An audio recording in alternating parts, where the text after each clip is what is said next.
This man drove a bulldozer right up to his house and started tearing it down. Before long, the living room and kitchen were nothing but rubble. Seeing the destruction gave him a strange sense of satisfaction. Next up was the bedroom he shared with his wife. He hesitated for just 2 seconds when he saw his wife's vanity table, then brought the sledgehammer down with all his might. It was as if destroying that vanity would somehow cut him free from all the pain he couldn't put into words. He kept swinging harder and harder until even the sledgehammer broke apart. That's when he noticed a paper bag that had fallen to the floor. Inside was his wife's pregnancy test report, dated exactly 1 year ago. This meant his wife had been pregnant a year earlier, and he'd had no idea. The man's name was Jack, and he'd recently lost the love of his life in a sudden car accident. His father-in-law had been the one to break the news that his wife was gone forever, but Jack seemed to have lost all emotional response. He calmly wiped the blood off his shoes, calmly bought a chocolate bar from a vending machine, though the candy got stuck and wouldn't drop. He simply took a photo of the vending company's contact information. The next day,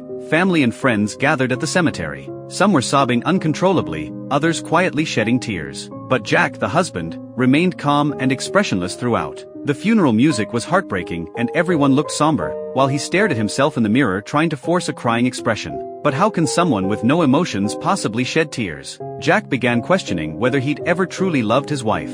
Not knowing what else to do, he went off to an empty room by himself and decided to write a letter to the vending machine company about their broken machine. He didn't stop to think about why he was writing a letter when he had a perfectly good phone. A few minutes later, he'd filled several pages. He thought he was just calmly describing what happened the day of the accident, but he didn't realize that every line revealed how much he missed his wife.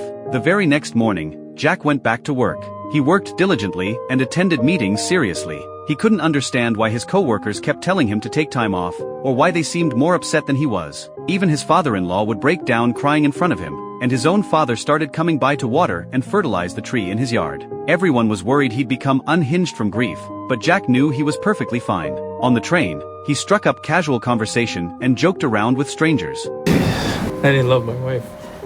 I know it's sad to say, but now that she's gone, I don't even feel sad or pain or hurt.